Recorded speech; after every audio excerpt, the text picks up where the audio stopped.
Hi, everyone. Welcome again. Thank you for joining today's session.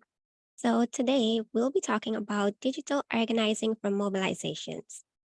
We'll be talking about some ways in which we can use digital tools to organize our events that help us to raise awareness and advocate for causes that are important to us. For example, the climate crisis. But these tools can be used to advocate for any cause, any other social issue, anything that you hold dear and important to you.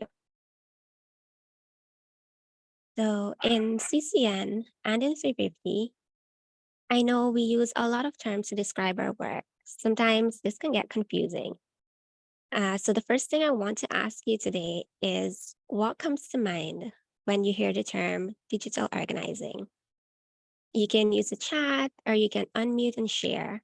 But I want to hear, what do you think is digital organizing? Or what's an example of something that comes to mind when you hear the term?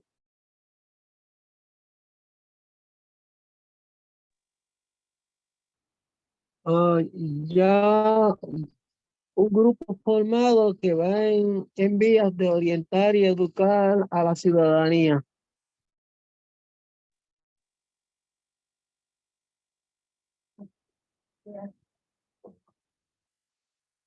Yes, forming groups, educate, organizes citizenships, campaigning online. I see Rahim mentioned in the chat. Those are all great things, great parts of digital organizing.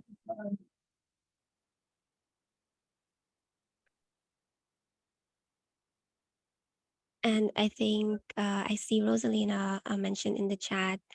Um, if I could please get a translation for Rosalina's comment.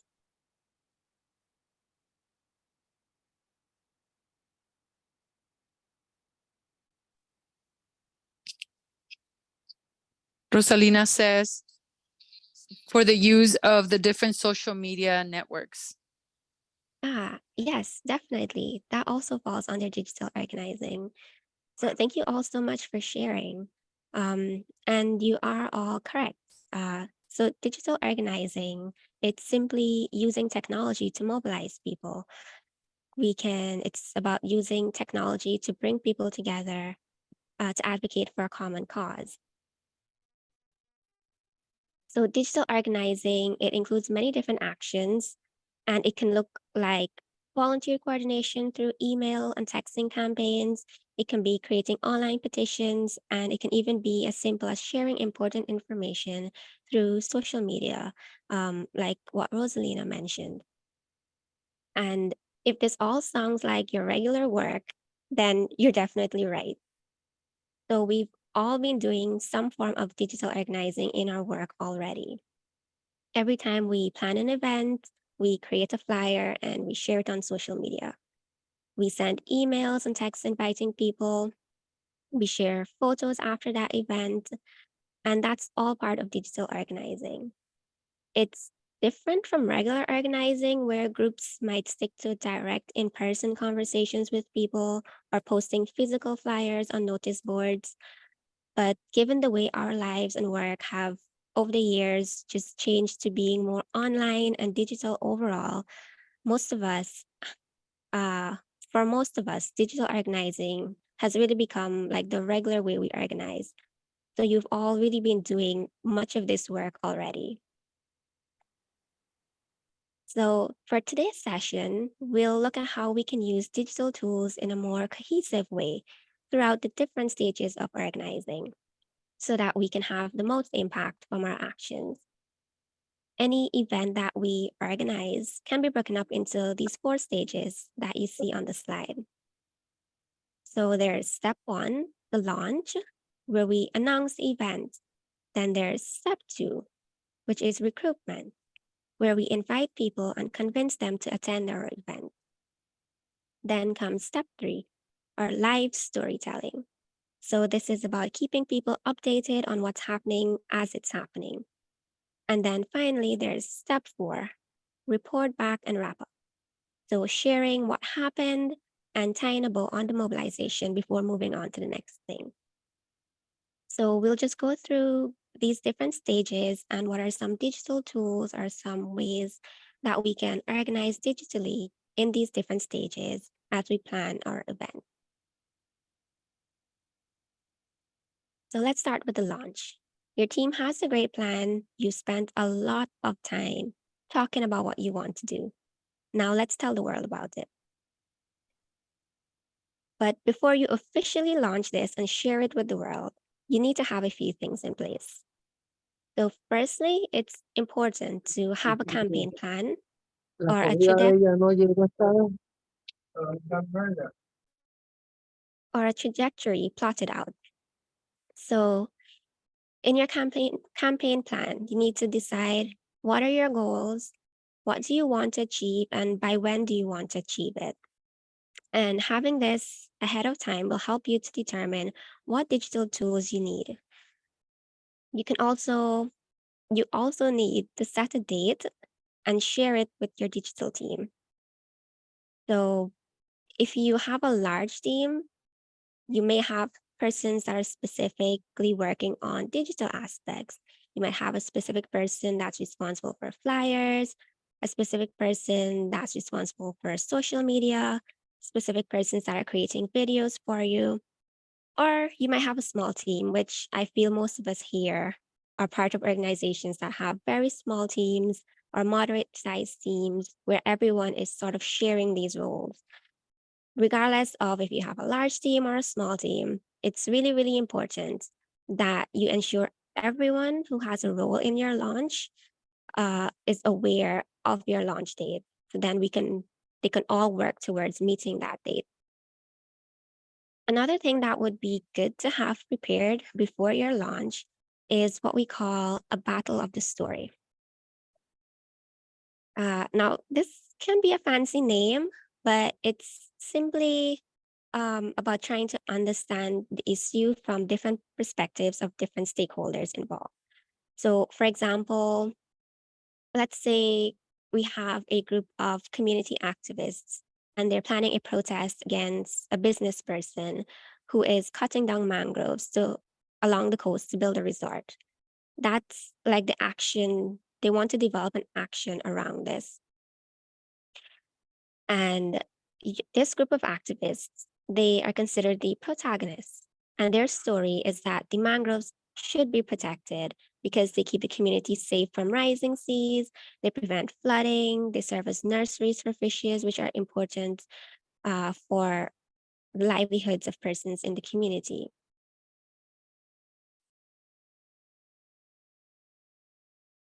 One second, I'll just pause. I think one of our interpreters. Okay, I think that's good. Sorry about that. So yes, uh, let me just go back to the example. So in the battle of the story, you can have your protagonist and then you can have your antagonist. So if you have like a community group trying to defend mangrove forests, they would be the protagonist. And the antagonist in that story would be the resort developer who is cutting down the mangroves. Now, their side of the story might be that they're creating jobs for the community, they're helping development, there will be more money coming into that community. They have a different understanding of that problem. Now, when you are developing your campaigns, preparing ahead of time for what the arguments of the other side would help you to know how to respond to those questions and those arguments that they come at you with when you are out there advocating for causes that are important to you.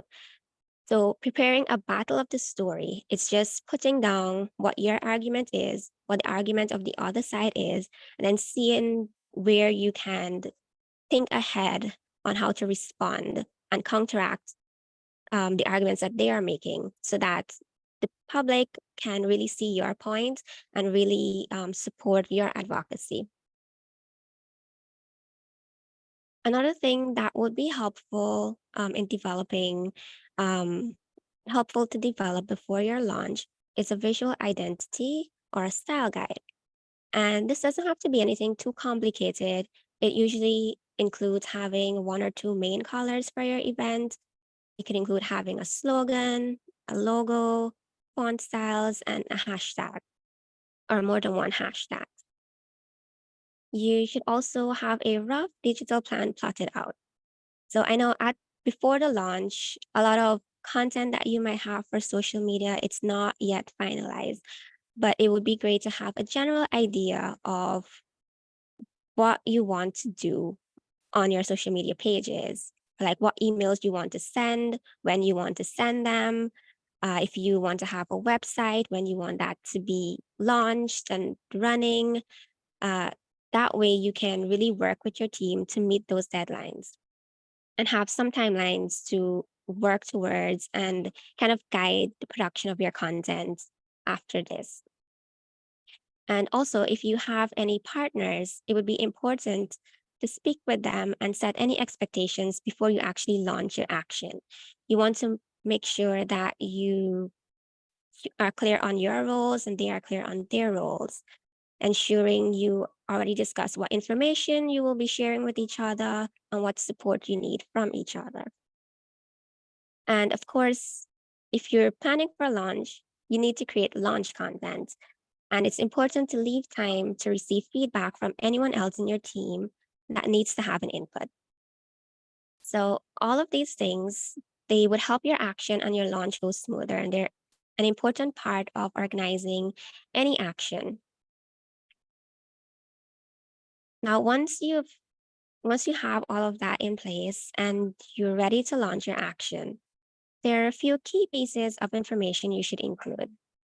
Firstly, there's the call to action. So, what do you want people to do?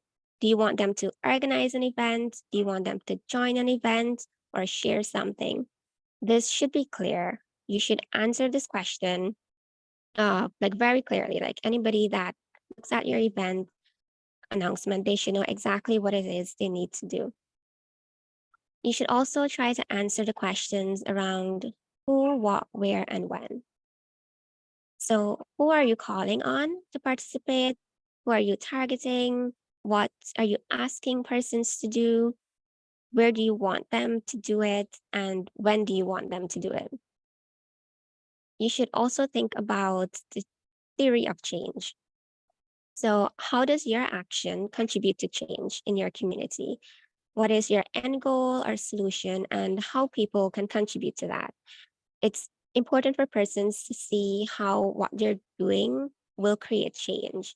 If they're not able to see that, they might not want to participate in your action. And it's also helpful to communicate the urgency or political moment that your action aligns with. So, why is it important to take this action now and not tomorrow or next month, which really helps persons to connect with whatever event you're planning.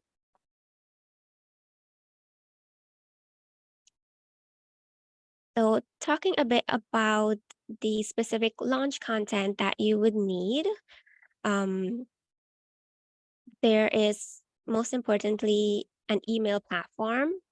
So, you can use your regular email platform such as Google, Yahoo, or whatever other email platforms you use on a day to day if you're working from a small group. But if you have a larger contact list, or if you want to personalize emails,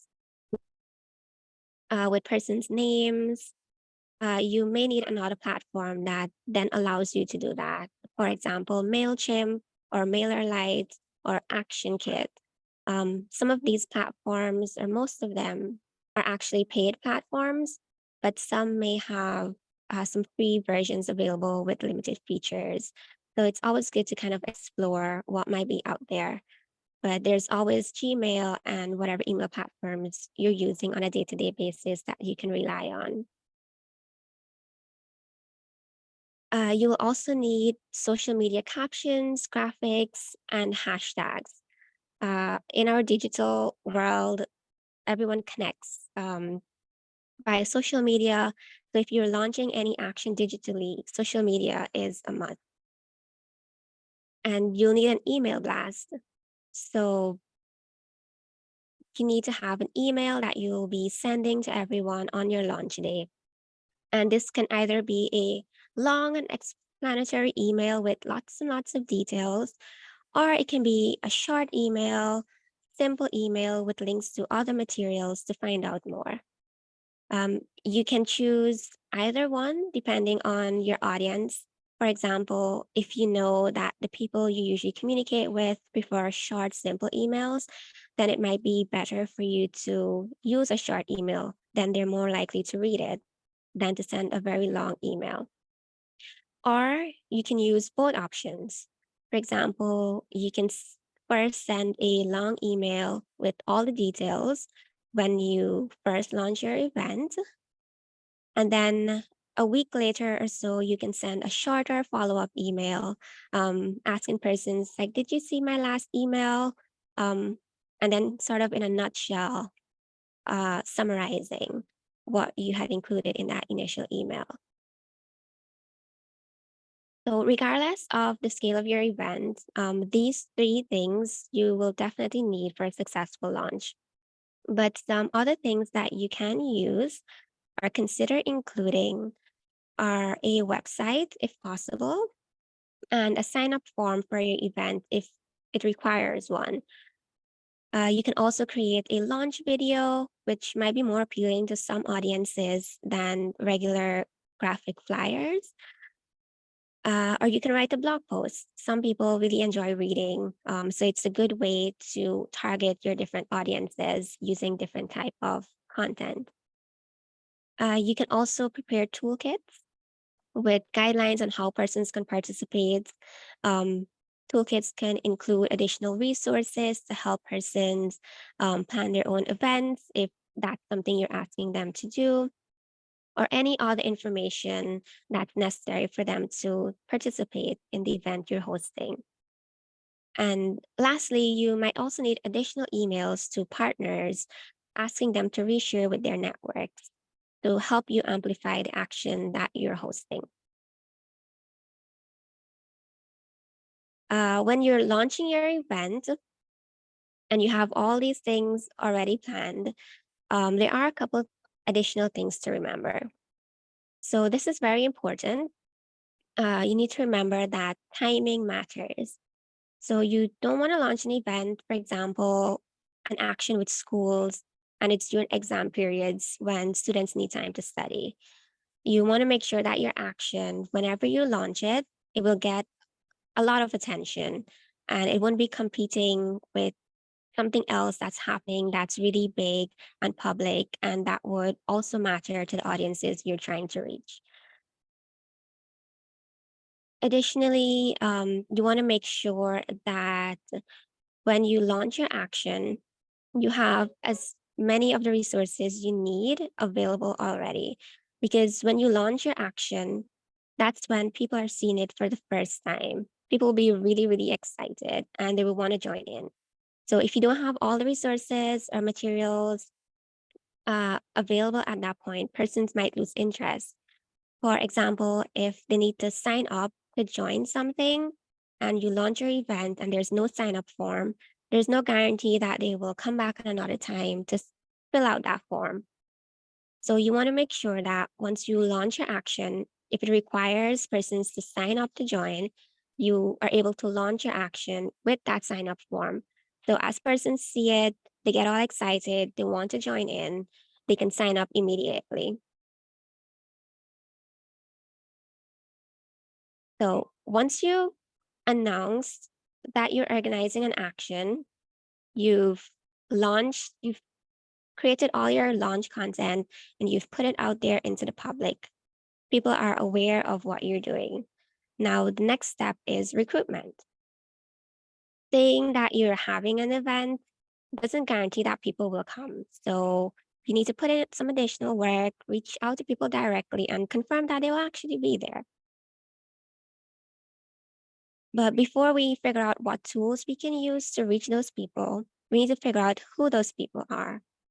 So, for example, if we're trying to reach people who are not in our network, we need to brainstorm who they are and how to reach them. Are they business persons? Are they students? Are they women, persons living with disabilities? How can we reach these people? What do we need to include in our materials to ensure that they see them, ensure that they are interested in them and interact with them. So some ways that we can reach people who are not in our network can be through partner outreach. So we can reach out to partners that we already have, maybe ask them for advice on other groups that can get involved, or maybe we might see a group that we think would be really interesting to include, and we can reach out to them and then have a meeting and bring them into our action. We can also use tools such as media, whether it's newspapers, radio, television, or social media, and using boosted posts so that they reach a wider audience outside of our direct network. If we're looking to engage people who are in our network and we want them to sign up to get involved, we can use tools such as videos and blogs to share our story and motivate them to come out on that day to that event. Because they're already in our network, they already want to participate, but it's just to give them some added information and motivation to ensure that they do come out and join us. So stories are a good way to do that for people who are already in our network. If we are looking to reach people who sign up for the action as RSVPs, we would want to make sure that they have all the information they need to participate. So using emails, text messages, webinars, those are good ways to keep them informed and share all the necessary information with them. And then for people who have attended previous actions that we posted, we would want them to bring as many people as possible from these other categories out to our new action that we're hosting. So we can use tools such as emails, WhatsApp messages, social media posts, asking them to reshare this with their network, asking them to invite a friend. Or if they're influencers, they can do endorsement videos to let other people know that they will be there at our events and they should come out too and join us. So with recruitment, there are a few other important considerations. So first of all, use all of your bandwidth. With social media, we have various platforms, large audiences, different networks. There is a lot of bandwidth to go around, and we should definitely use it. They can be emails, blogs, Facebook, Twitter, Instagram, any of these avenues. They can accommodate a lot of content in a short period of time, and you should really try to use this space to repeat some of your core messages, but also to adapt them to reach any specific sub audiences that you may want to make sure are at your action. Also, you should talk to your RSVPs often. So people who have signed up already to your event, they are the ones that are most likely to actually show up. And so you should pay them extra attention and make sure that they do. Uh, Also, because they've shown particular interest in your content already, you really want to continue engaging them and motivate them to be there. And email is a good way to do that. So sending them a few emails with information, maybe one email a week, is good to kind of stay in touch with them, let them know what's happening, what next steps are, what they can do. Another important consideration is to not panic. So when you're doing recruitment, there is really no magic formula to know whether people who sign up will come to the action, whether people will sign up to begin with. But there's really nothing that kind of guarantees that on the day of your action, it will be like really huge. Um, Sometimes there are big last minute surges, sometimes they're not. But you really need to just trust the process. Unless your outreach strategies are completely failing, then you should like just be calm. Don't let your perception of like your RSVP numbers force you into panicking. Just continue looking at what you're doing, how you're like engaging with people on social media or emails, and using those same channels to really boost your recruitment numbers. Chances are that you've been like working on this, planning this for months, but the people out there, they're only now seeing it. So just make your plan, be confident in it, keep focused on producing good content for your channels, and good things will come. So just don't panic when you're recruiting for events. Also, as you get closer to your event date, make sure there is a gradual shift from broad recruitment to communicating with persons who have already signed up.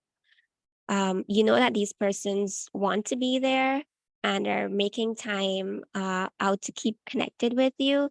So make sure that they have all the necessary information. At this point, you also want to talk about logistics with your RSVPs, also generally on your channels, talking about the event flow, talking about what support is available, who might be there speaking on the day, are all ways to get new people interested and to get them to sign up as well. So, for example, if you are doing a hike and plan, you may have a pickup spot for transportation, or you may need to share what the hiking trail is. Anything similar to this, any logistic information would be helpful. And people like to be clear on what to expect. And the clearer the logistics are for them, the more likely they would feel comfortable coming out and participating.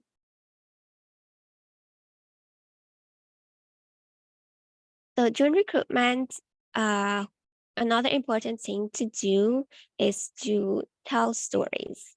This is a time that you want to share stories about your work, share stories about your movement, the people behind it, and why this work is important to you. People really connect to personal stories. They appreciate when they can add a face and a heart to the movement.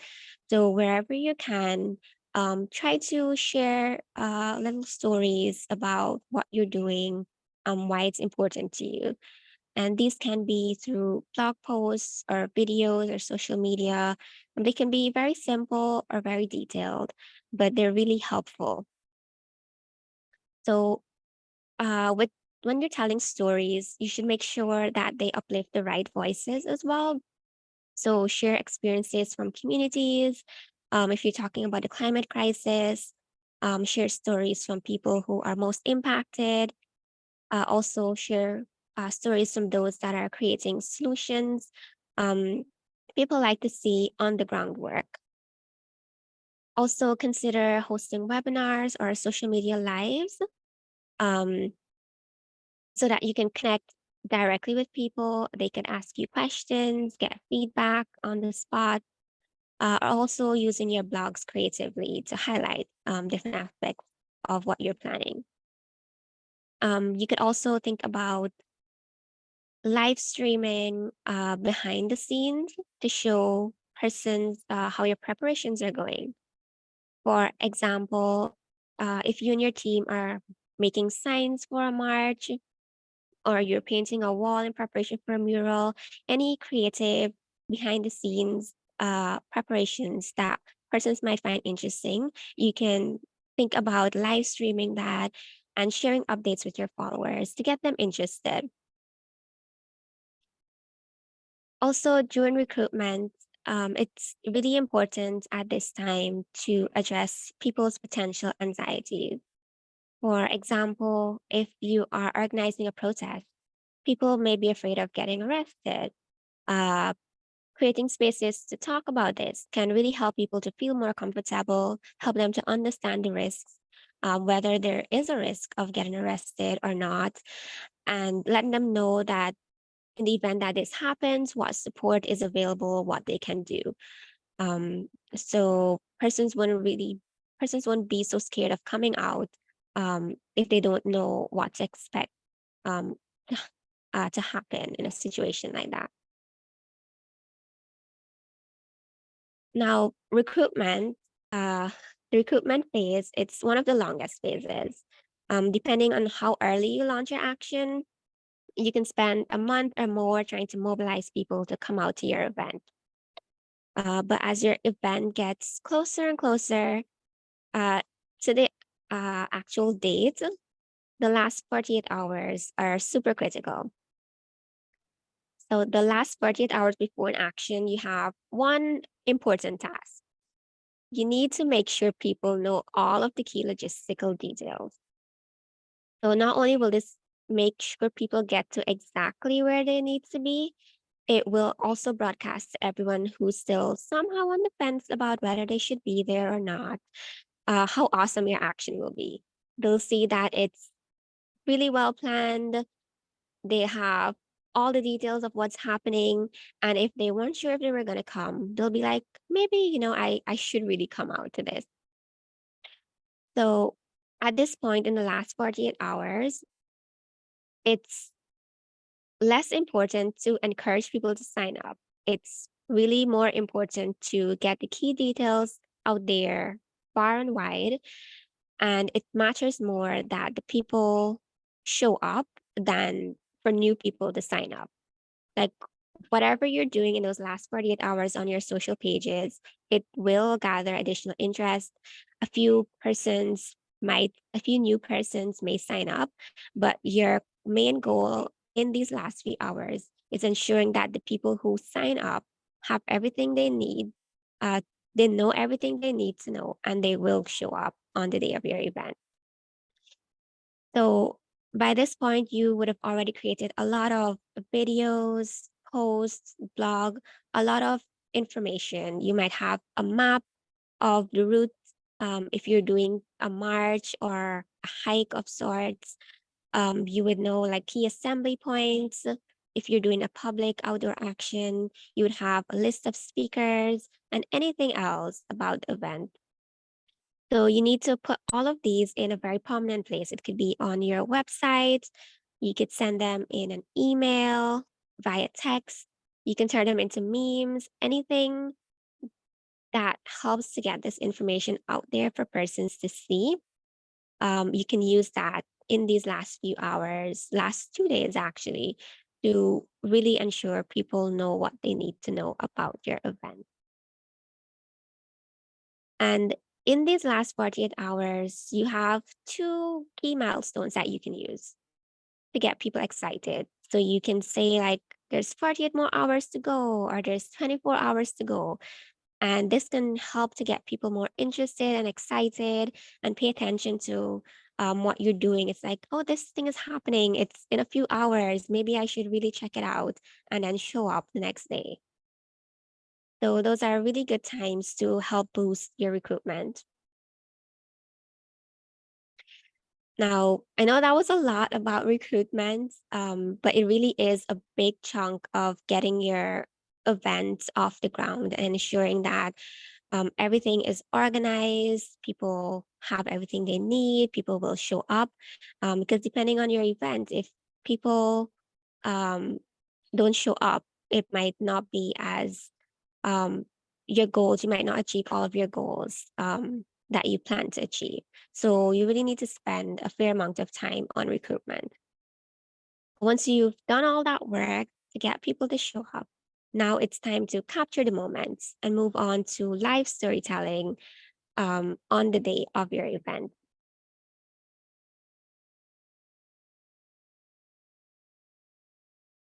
So on the day of your event, it's important to have a solid coverage plan with defined roles.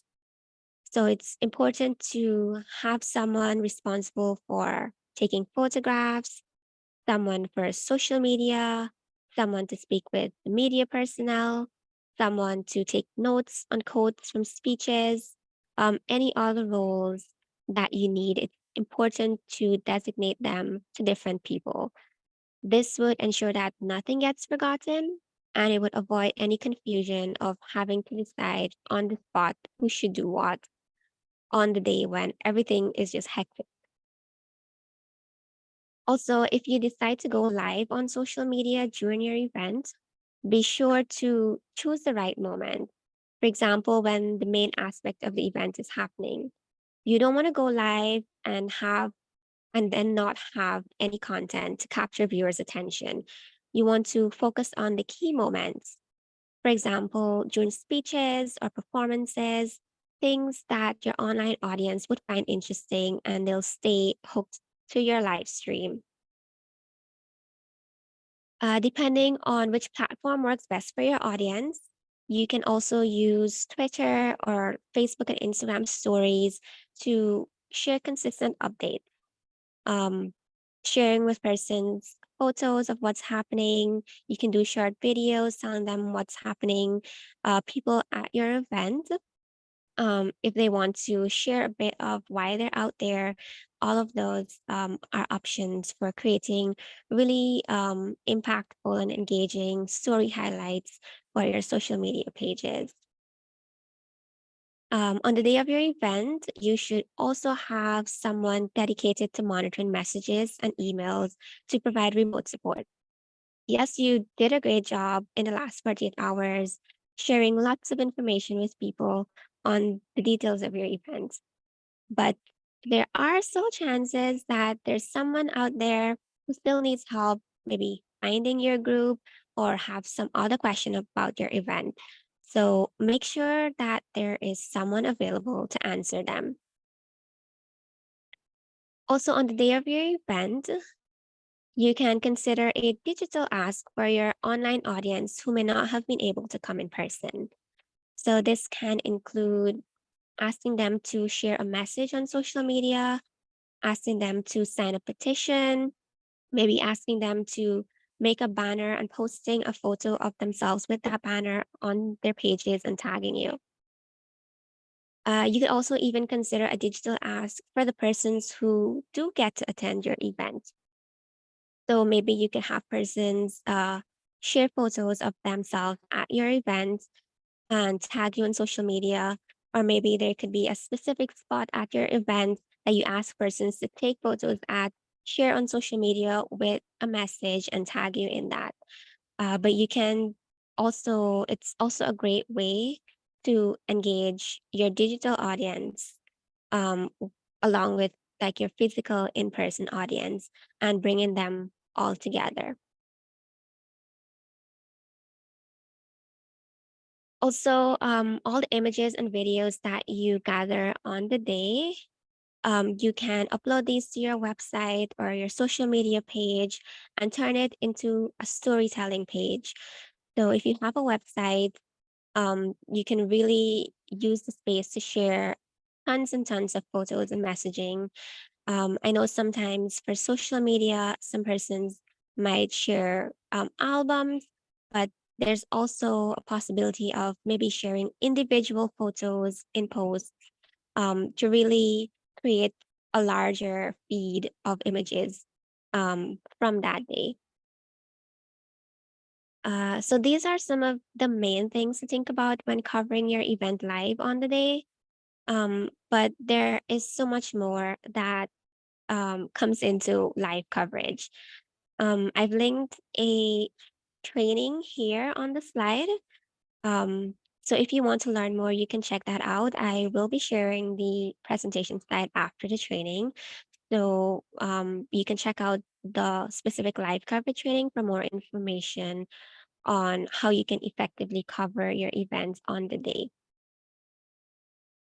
But moving on to the next step, once your action is completed, or once your day, your event is hosted on that day, um, it's still not fully over. There's one last step to report back to your followers and wrap up. So it's really important in this last step to thank people immediately after your event. It could be the next day, but send them a thank you note, whether through email or via social media, along with the best photo that you have. People really love to see photos from the events that they participated in. So sending them a nice thank you with a lovely photo of them included, it's a great way to show them that you appreciate them coming out to your event. You should also use the opportunity immediately after the action to communicate your top goals and achievements from the event, and what are the main things you accomplished. And you can send this both to persons who participated, but also to persons who weren't there at your event, because they may be persons who still engage with your network and they would love to find out what you achieved on that day. Or if they are persons who were unsure of coming out or unsure of participating in your events, seeing what you accomplished on that day is a really good way to motivate them to be involved in your future activities. In your wrap up process, you also want to make sure you sort through your photos, your videos, upload the ones that you like as much as possible to social media, to your website. If you want to create a wrap up video, you can do that as well and share it. And also send a press release if you're able to prepare that and share with any contact for media that you have. And once you've done all of this, you can go ahead and celebrate a successful action. If you've gotten this far, you've definitely earned it because there's a lot that goes into planning and executing an event. So, anytime you've successfully accomplished hosting a public action, you should definitely take a moment to celebrate uh, your achievement, to take a moment to rest and appreciate your team for a job well done. So don't forget to plan that party. Now, I know that was a lot, going through a lot of different stages, um, but I'll be sharing the slides after so you can review the information. But I'm going to pause now and see if anyone has any questions about anything that I've mentioned. And you can feel free to use the chat or unmute.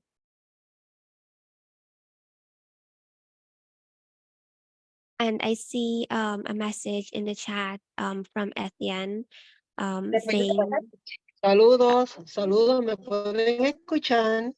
Sí, ¿me escuchan? yes, we Hello, can. ¿me, me escuchan? Comida papi. Quisiera compartir mi experiencia con ustedes en estos momentos, si es posible. Sure, go ahead. Sí, soy Etienne de Puerto Rico y quiero pues darle en lo más breve posible nuestra experiencia en términos en la defensa por la conservación de nuestros recursos naturales.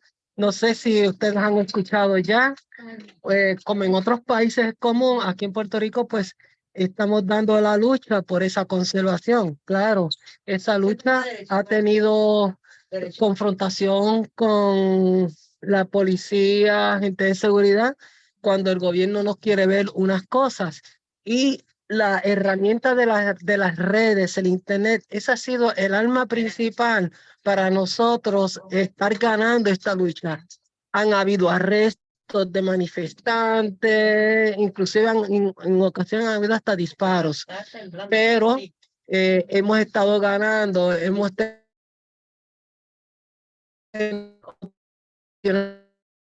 por balas, por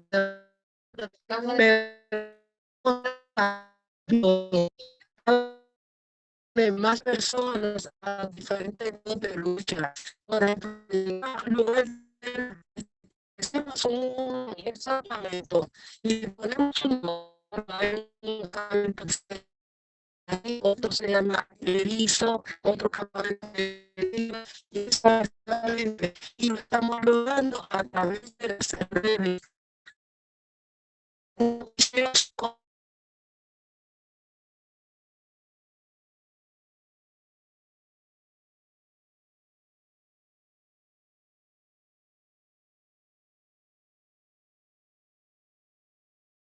I think we may have lost Etienne.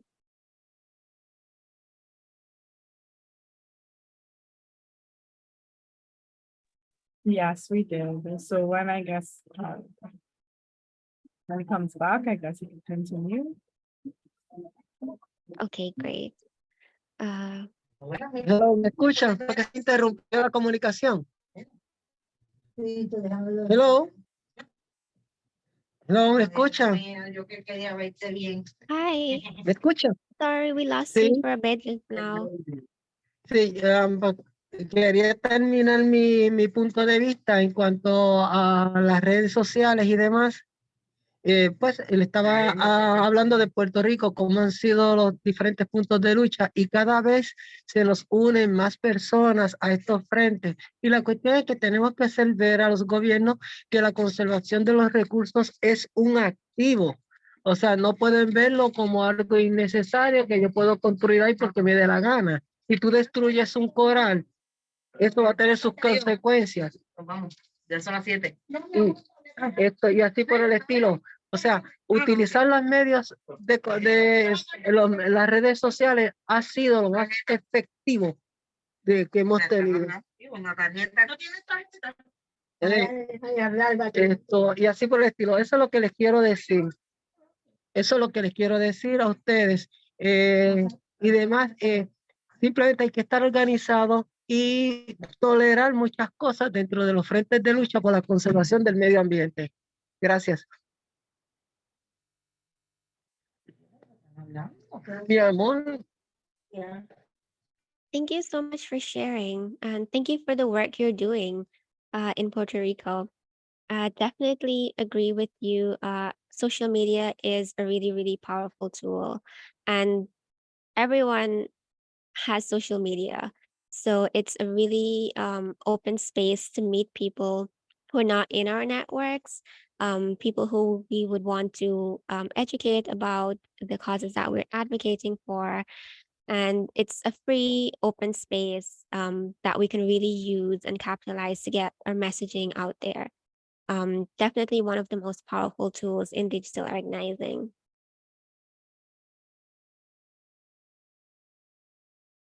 If anyone else has any questions or would like to share anything about their experiences, the floor is open.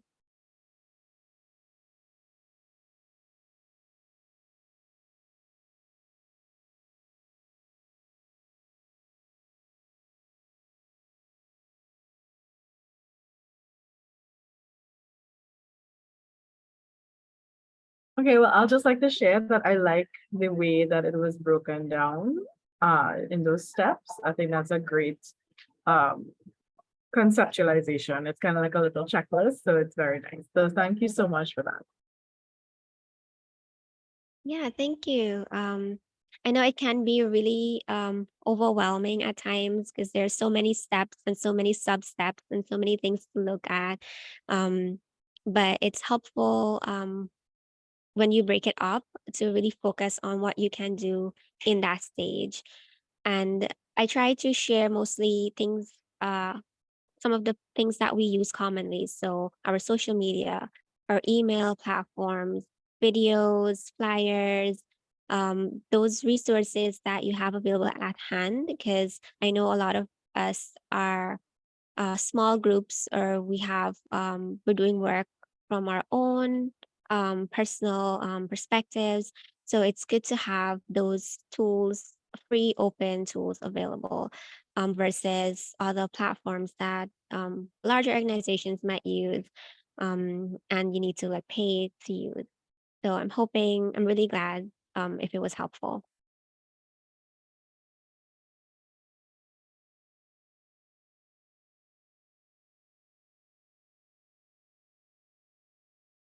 Okay, I know we're coming up on the hour, so if there are any last questions or comments, feel free to share.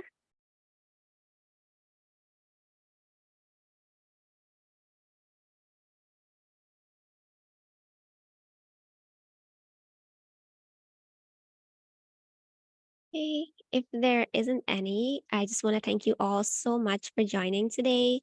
Thank you for listening in. Um, Thank you for sharing as well. Um, we will share the slides with you all tomorrow along with the recording so that you can review. But thank you so much for being here. And I do hope you have a great rest of the evening.